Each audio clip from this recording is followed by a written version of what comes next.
Bonjour et bienvenue dans l'Instant T. Alors aujourd'hui, c'est de l'affaire du Mediator dont il est question avec nos invités.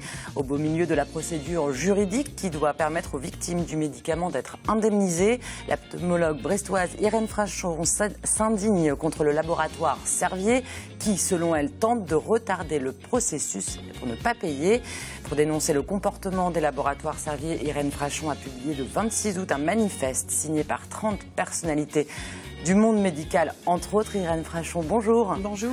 Alors vous êtes venu avec Christian Berthoud, bonjour. Bonjour. Christian Berthoud, vous êtes médecin au CHU de Brest, vous êtes doyen de la faculté de médecine de Brest et signataire du manifeste des 30. Alors dans un instant, vous nous expliquerez votre démarche. Nous serons également en duplex téléphonique avec Maître Robert, l'avocat des laboratoires Servier en charge des indemnisations. Et puis pour un petit peu de légèreté aussi dans cette émission, Gwen Fleur est avec nous. Bonjour Gwen. Bonjour Pauline. Comme chaque mercredi, vous nous donnez les bons plans incontournables pour la culture dans le Finistère. Alors les centres culturels font petit à petit leur rentrée également et j'ai fait le tour un petit peu des têtes d'affiche qu'on trouvera cet automne dans le Finistère. Beaucoup d'humoristes et puis pas mal d'idoles des jeunes aussi sur les scènes finistériennes. On voit ça ensemble en fin d'émission, ce sera dans l'instant culture. Tout de suite, on démarre par un point sur l'actualité de ce mercredi 9 septembre dans le Finistère. Et changement de direction pour l'aéroport de Quimper. Sabine Granger, 31 ans, succède à Gilles Tellier. Elle prend les rênes d'une infrastructure fragilisée ces derniers mois par sa ligne régulière à destination d'Orly en perte de vitesse. Anne Burlot l'a rencontrée. Depuis le mois d'avril, la ligne Quimper-Orly ne fait plus que 3 rotations par jour, contre 4 auparavant. Pour cet aéroport dont l'activité économique est essentiellement liée à ses vols à destination de Paris, c'est un coup dur. Ceci dit, malgré une fréquence en moins, la baisse du trafic reste contenue. Hop Air France, au début de l'année 2015, a souhaité suspendre une des 4 fréquences de la ligne entre Quimper et Orly, ce qui aurait pu représenter une perte de trafic de l'ordre de 25%. Force est de constater que nous ne sommes pas du tout dans ces proportions-là. On est plutôt sur un ajustement de l'ordre de 10% du trafic entre Quimper et Orly, ce qui évidemment est une bonne nouvelle. La plateforme se félicite d'avoir 2 autres lignes, qui elles ont un taux de remplissage en progression. Londres-Figari, avec 2 beaux succès en termes de trafic, plus 8% sur Londres, plus 9,5% sur Figari. Les vols à destination de la Grande-Bretagne et de la Corse ne s'étalent que sur la période estivale. Ils ne peuvent donc pas compenser les pertes financières liées à la suppression d'une liaison quotidienne. Mais la nouvelle directrice de l'aéroport se dit confiante sur sa stratégie de développement. Et aujourd'hui, bien sûr que ça crée un manque à gagner et d'où le besoin d'aller encore développer d'autres lignes pour justement pour combler ce manque. Il y avait une piste de réflexion faite sur l'Irlande qu'on est en train de travailler. Voilà. Si les tractations aboutissent, cette ligne pourrait s'ouvrir d'ici 1 à 2 ans. Et dans 5 semaines, Brest vivra au rythme du tennis. Plusieurs années après la fin des internationaux de Bretagne, un groupe de passionnés a décidé de relancer le tournoi. L'Open de tennis de Brest aura lieu à l'Arena dès le 19 octobre. Et les organisateurs comptent bien séduire les têtes d'affiche du tennis français. Explication avec Anaïs Plateau. 40 jours avant le début de l'Open Brest Arena, un nouveau venu dans le circuit du tennis en salle. Le tournoi se place déjà comme le 5e plus important en France. Pour parfaire l'organisation, 2 recrues bretonnes viennent s'ajouter à l'équipe. Le premier, Thierry Héon, habitué des événements sportifs. Il est le speaker de Roland-Garros et du Tour de France. Le second, Marc Jiquel, joueur de tennis de haut niveau, sera aussi de la partie. Alors Marc Jiquel, oui, c'est parce que on est breton et fier de l'être en fait, hein, et on aime toujours s'attacher les services de quelqu'un qui représente un peu le haut niveau et puis c'est un gage de sérieux pour l'événement. Pendant 5 jours, 32 joueurs vont s'affronter lors de 80 matchs. L'Arena, la nouvelle salle de sport de Brest, accueillera les rencontres. Comme pour tous les grands rendez-vous sportifs, le budget est important. il faut un budget de 500 000 € au minimum. Donc on peut faire plus pour faire d'autres choses, mais en tout cas il faut ça. À un peu plus d'un mois avant le début des hostilités, les organisateurs refusent pour le moment de dévoiler les têtes d'affiche. Aujourd'hui, voilà, on est en bonne voie pour concrétiser quelques joueurs qui sont bien positionnés dans le classement mondial. Mais voilà, j'ai un devoir de réserve par rapport à tout ça, parce que voilà, on est frileux et qu'on ne veut pas être déçus, tout simplement. Seule révélation, le dernier gagnant de Roland-Garros en double, le Croate Ivan Dodic, viendra frapper la balle jaune à Brest. Voilà, et dans l'actualité également l'affaire du Mediator avec une nouvelle page juridique qui s'ouvre ce jeudi. Le tribunal de Nanterre jugera les laboratoires Servier concernant la défectuosité du médicament. Et cela dans un contexte tendu autour de l'indemnisation des victimes dont on parle tout de suite avec nos invités. Irène Frachon, vous êtes donc pneumologue à Brest. C'est vous qui avez donné l'alerte en 2008 concernant la dangerosité du médicament Mediator. Aujourd'hui, vous vous indignez contre les laboratoires Servier qui, selon vous, ralentissent les procédures d'indemnisation des victimes. Christian Berthoud, vous êtes médecin à Brest et doyen de la faculté de médecine de Brest. Vous avez signé le manifeste des 30 qui dénonce le comportement, selon vous, inacceptable des laboratoires Servier dans le processus d'indemnisation des victimes. Et puis nous avons normalement Maître Jacques-Antoine Robert par téléphone. Bonjour. Oui, bonjour. Donc vous êtes l'avocat des laboratoires Servier en charge des indemnisations. Merci de nous avoir rejoints. Irène Frachon, le 26 août dernier, vous publiez le manifeste des 30 dans lequel vous parlez d'une guérilla judiciaire pour retarder l'indemnisation des victimes. Pourquoi ce manifeste ? Ça a été un petit peu la goutte d'eau. Il faut savoir que maintenant, depuis 5 ans, de nombreuses victimes du Mediator, parfois dramatiquement atteintes, se débattent d'abord dans des difficultés, bien sûr, matérielles, de santé, et également, malheureusement, face à un laboratoire implacable et qui leur fait subir un véritable calvaire pour obtenir des indemnisations, quelle que soit en réalité la voie choisie. La possibilité d'être indemnisé pour une victime, c'est soit la voie normale des tribunaux de grande instance. Et là, ce qui les attend, c'est tout simplement l'enfer. Et à tel point que 5 ans après le début de ces démarches, les laboratoires Servier eux-mêmes reconnaissent que, bien que dans 160 dossiers, le lien de causalité ait été établi avec l'exposition au Mediator, seuls 37 accords financiers ont été accordés. C'est vous dire qu'il faudra peut-être attendre 10 ans, 15 ans, je ne sais pas. Maître Robert nous répondra, pour pouvoir indemniser 160 malheureux. Deuxièmement, vous avez les indemnisations via l'ONIAM, qui est une loi d'indemnisation qui a été votée à l'unanimité en 2011 et qui établit un collège d'experts souverain qui va déterminer, d'ailleurs certains experts ont été nommés par Servier, et qui va déterminer les liens de causalité, les préjudices des personnes qui déposent leur dossier de façon gratuite. Enfin, gratuite. L'expertise est payée par l'argent public. Et ensuite, on se tourne vers le responsable, les laboratoires Servier. Alors effectivement, jusqu'au début 2015, les laboratoires Servier ont suivi les avis du collège, non sans avoir infligé aux patients de très nombreuses contestations, et là encore un stress qui finit de faire qu'un processus de réparation devient en réalité un processus d'humiliation. Mais bon, déjà il y avait des indemnisations. Actuellement, pour les dossiers graves qui nécessitent des aides humaines auprès des personnes, Servier conteste le versement de ces indemnisations, exige de nouvelles expertises, ce qui est contre la loi, ce qui n'est pas prévu dans la loi, le collège est souverain, et donc oblige en réalité le contribuable maintenant à se substituer à Servier pour indemniser ces malheureux. Donc ce manifeste dénonce bien un comportement humiliant, vous le dites, des laboratoires face aux victimes. C'est pour ça, pour quelle raison vous êtes signataire, professeur Berthoud, de ce manifeste ? Moi, je pense qu'à la phase de cette démarche, il faut que maintenant la société civile pèse. Je pense que la question de la défectuosité du Mediator n'est plus à mettre en cause. En 2007, Il faut se rappeler qu'en 2007, Irène a posé les premiers marches du lien causal entre la consommation médicamenteuse et l'effet indésirable majeur. Le retrait du médicament, c'est 2009, et on est encore toujours à se dire, mais est-ce que encore c'est vrai qu'il y a un lien causal entre le médicament et les effets indésirables majeurs? C'est insupportable, cette longueur pour des victimes qui attendent réparation.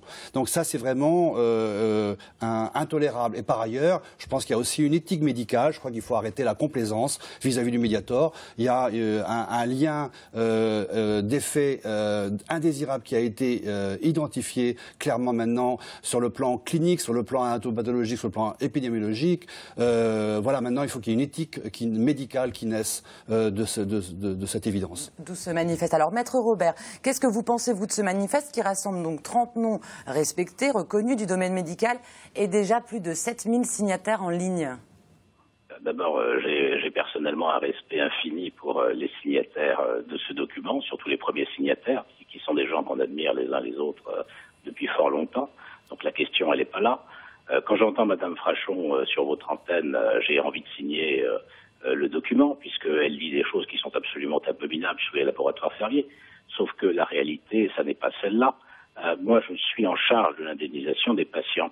Et si vous voulez, depuis 3 ans et demi, 5722 dossiers ont été étudiés sans qu'il y ait aucune difficulté. Il y a un débat méthodologique aujourd'hui sur 4 dossiers, dont fait grand cas Madame Frachon. Mais c'est une chose de dire qu'il y a un débat sur 4 dossiers sur 5722, c'en est une autre que de faire croire à tout le monde que les laboratoires Servier n'indemnisent pas les patients. C'est une contre-vérité aujourd'hui. Donc si vous voulez, moi, je suis dans une réalité qui est d'être au contact des patients pour faire en sorte qu'il y ait une indemnisation.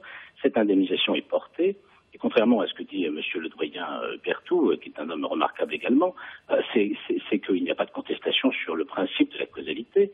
Je rappelle quand même que la causalité entre le surrisque de valvulopathie et le Mediator, Madame Frachon y a largement contribué grâce à son étude qui a été communiquée fin 2008, mais les laboratoires eux-mêmes, en produisant une étude régulée qui avait été faite sur plusieurs années et qui est arrivée à peu près au même moment chronologique devant l'Agence du médicament. Donc il n'y a pas de débat sur le fait que le Mediator génère un surrisque. Aujourd'hui, le devoir des laboratoires, c'est l'indemnisation. Alors c'est vrai que quand on est, moi, en charge de l'indemnisation et qu'on fait ça depuis 3 ans et demi avec une équipe de 10 personnes et qu'on entend partout sur les ondes qu'il n'y a pas d'indemnisation et qu'il y a une négation de la causalité par les laboratoires Servier, on est dans la contre-vérité, on est dans un postulat qui n'a, à mon avis, pas été suffisamment vérifié.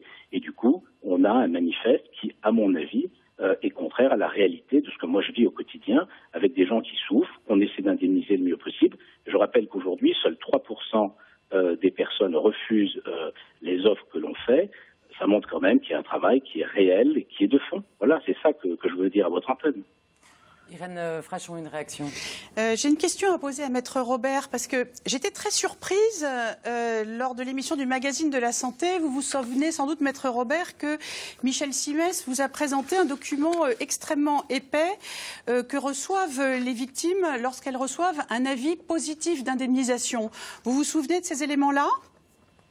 Je me souviens parfaitement de ces éléments-là, puisqu'effectivement, le document scientifique dont vous faites état est un document qui est adressé au collège d'experts de l'ONIAM, et la procédure veut, et ça me paraît assez logique d'ailleurs, qu'il y ait une copie de ce débat entre scientifiques qui soit porté à la connaissance des patients. Mais donc, la question que je vous pose, c'est qui envoie qui envoie ce document? Parce que vous avez dit que ça n'était pas votre cabinet ou vos avocats, que ça ne venait pas de vous, ces documents. Je suis très étonnée parce que je vois que l'enveloppe, c'est signé Simmons et Simmons. Je crois que c'est votre cabinet d'avocats. Non, je crois qu'il faut être précis. C'est-à-dire que moi, j'envoie un document qui est celui rédigé par un homme du droit, c'est-à-dire un avocat que je suis. Il est évident que je n'ai aucune compétence pour entrer dans le débat entre les experts scientifiques de l'ONIAM et les experts scientifiques qui représentent les différentes parties. Mais donc, monsieur, maître, ces informations, excusez-moi, mais accompagnant mon courrier. Et il est évident, et je le rappelle quand même, parce qu'il faut aller jusqu'au bout des choses. Aujourd'hui, l'ONIAM a rendu 1540 avis d'indemnisation. et les laboratoires Servier ont fait 1282 offres, les autres étant en cours. Ça montre bien que la réalité, c'est qu'on indemnise absolument l'ensemble des dossiers qui nous sont présentés. Je ne parle pas de l'indemnisation, je parle de ce que vous adressez, vous, que vous signez de votre blanche main, maître Antoine Robert. J'ai ici votre signature, Jacques-Antoine Robert, avec des documents rédigés par des avocats qui concluent pour tous les malades, et je le lis et je le cite. La société Les Laboratoires Servier conteste la conclusion du collège sur l'existence d'un lien de causalité et la prise de bain fluorex et la pathologie valvulaire mitro-aortique.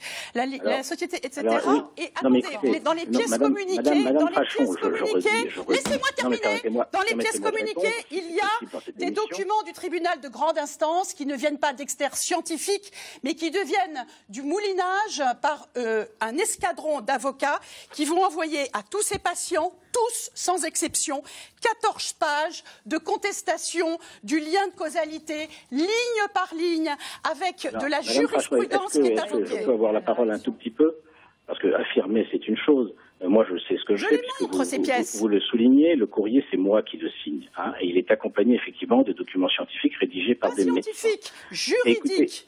Mais Madame Frachon, laissez-moi terminer une seconde, si c'est possible, parce qu'effectivement, on peut faire des monologues l'un des l'autre, mais je crois qu'on doit, en tout cas, à ceux qui nous écoutent, d'avoir un vrai débat. Et personnellement, je dis simplement qu'il n'y a aucune contestation de la part des laboratoires Servier sur le fait que le Mediator entraîne un surrisque. Donc, ce qu'on appelle, nous, la causalité générale, elle est absolument admise. Elle est contestée pour chacun des patients qui a un avis positif. Je rappelle que l'étude Regulate l'a démontré. C'est une étude qui était financée par les laboratoires Servier. Tout le monde l'a oublié, mais c'est quand même la réalité. Aujourd'hui, ce qui se passe, c'est que tous les dossiers qui sont adressés, il y a des patients. Tous contestés. Sur 5722 dossiers, les experts de l'ONIAM ont considéré qu'il y avait un lien dans 1940. Vous les avez tous contestés. Vous les avez tous contestés. Tous. Prouvez-moi un document où il n'y a pas une contestation, maître Robert. Je serais très curieuse que vous me montriez un seul exemple, un seul patient qui n'a pas reçu ces conclusions ligne par ligne, qui conteste, je vous le lis, c'est votre document de votre blanche main. Vous lisez dans un dossier, Madame Frachon, il y en a 5722. Alors on peut effectivement sortir un dossier sur 5722. L'intégralité, 100%. Alors, ce que je vous propose, puisqu'on parle justement des personnes victimes, on va écouter l'une des victimes qui attend justement son indemnisation. Julie Sicot l'a rencontrée. Écoutez-le. Mentir à le Mediator avait rendu poreuses mes valves et c'était dû aux médicaments en fait. Hein. Et comme j'en ai pris pendant pas mal de temps, donc voilà, il y a plein de choses que je ne peux plus faire maintenant. Alors que je faisais avant, j'ai fait du sport toute ma vie, moi. Et j'ai travaillé toute ma vie aussi. Et puis voilà, en arrivant en retraite, voilà ce qui me tombe dessus, quoi. Maintenant, ça devient dur, hein, vous savez, de passer le balai, la serpillière, l'aspirateur, nettoyer les carreaux. Enfin, il y a plein de choses. Hein. Au niveau conditions physiques, je peux vous dire que j'ai perdu beaucoup dans l'histoire. Hein. Et même au niveau du mental et tout ça, du cerveau, tout ça, je pense à plein de trucs. Alors, maître Robert, quand on voit la situation dans laquelle se trouve cette victime du Mediator, qui est loin d'être un cas unique, on se demande pourquoi son indemnisation est si longue à venir. Pourquoi le laboratoire Servier ne cherche pas à en finir au plus vite, en fait, avec ces indemnisations, au lieu de s'enliser dans des procédures assez longues qui nuisent, en fait, j'imagine, à l'image même du laboratoire Servier. Il est évident que le but, c'est d'aller vite. La seule chose, et là encore, personne ne le dit, mais devant l'Office national d'indemnisation, il y a un collège d'experts qui d'ailleurs travaille bien, qui a maintenant multiplié son nombre d'experts disponibles, puis qui travaille en 3 collèges en même temps, de manière à traiter le maximum de dossiers. Ces dossiers doivent obligatoirement passer par l'Office d'indemnisation. Donc lui, il ne peut pas traiter les 8800 dossiers qu'il annonce du jour au lendemain. Donc il le fait le plus vite possible.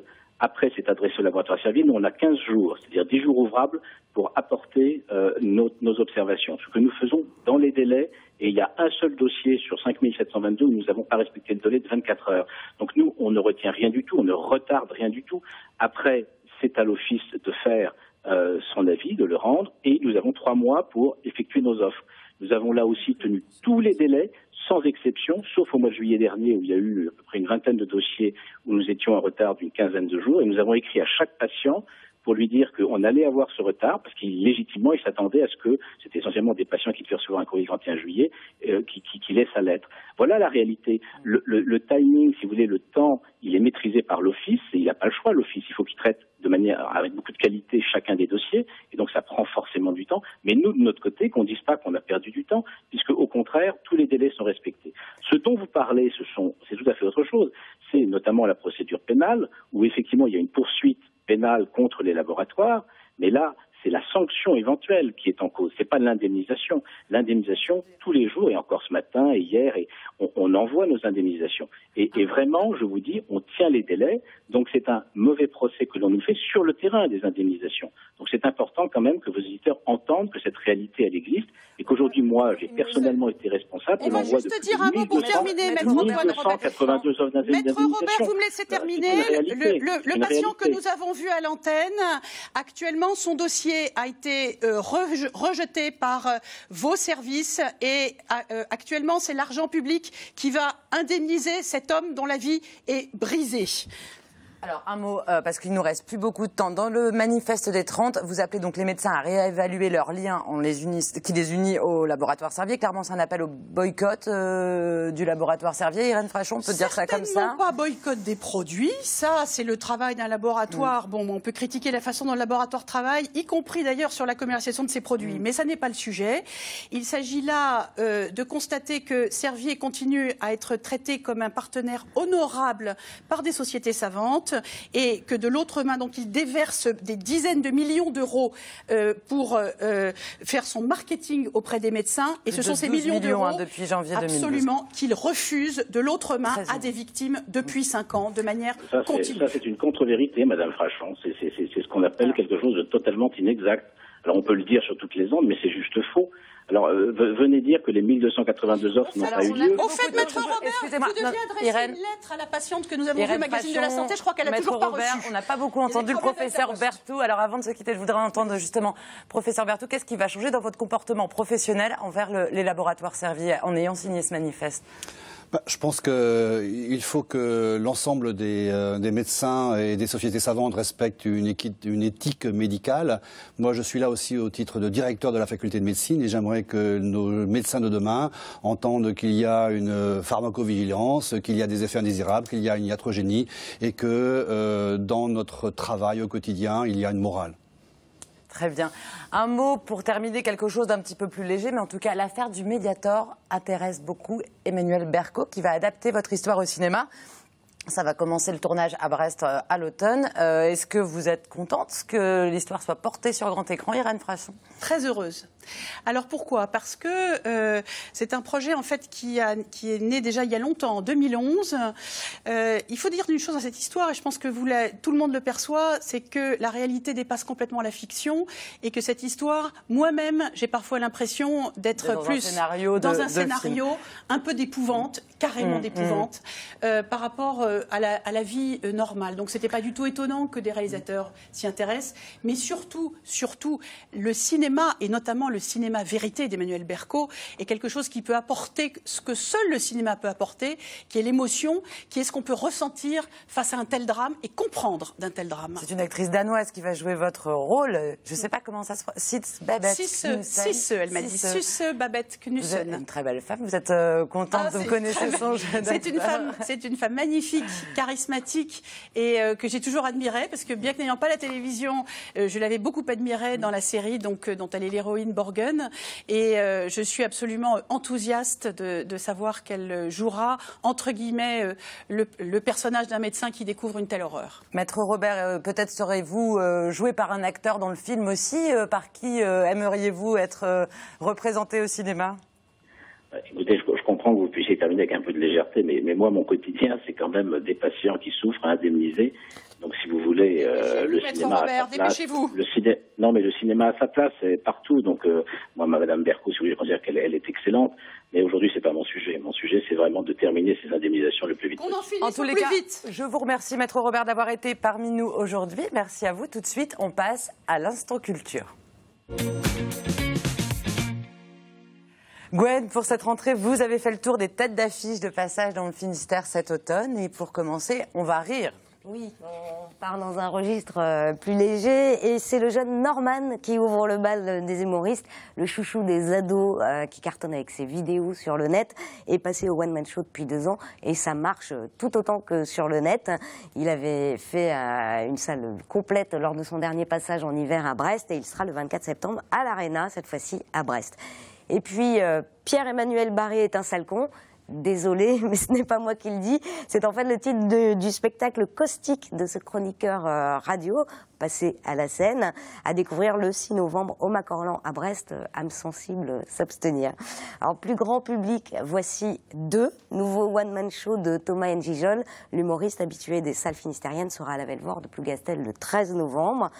Ensuite, place à l'immense humour illusionniste Éric Antoine avec son spectacle bien nommé Magique Délirium. En effet, avec son air de savant fou, Éric Antoine propose un show magique-comique unique et ce sera le 21 novembre à l'Arena à Brest. Et puis pour finir, côté humoriste, le charmeur québécois Stéphane Rousseau vient briser la glace au Parc des Expos de Pennevillers à Quimper le 21 novembre. Son ambition, présenter un show électro-pop, rock, acoustique, humoristique, tout un programme. Et il sera aussi à Brest le 11 mars. Très bien, Gwen, on n'a plus beaucoup le temps. On peut juste signaler quand même qu'il y a des grandes têtes d'affiche à venir cette année avec Francis Cabrel, Johnny Hallyday. Et... Ça sera effectivement en 2016. Si je peux juste signaler que personnellement, j'attends avec impatience le 26 janvier pour aller applaudir Hubert Félix Thieffen. Évidemment. Voilà. Merci Gwen. En tous les cas, on vous retrouve mercredi prochain. Merci Irène Frachon, merci Christian Bersou d'être venu. Nous, on se retrouve demain, même heure, pour une nouvelle émission. D'ici là, passez une belle soirée sur TBO. Ciao.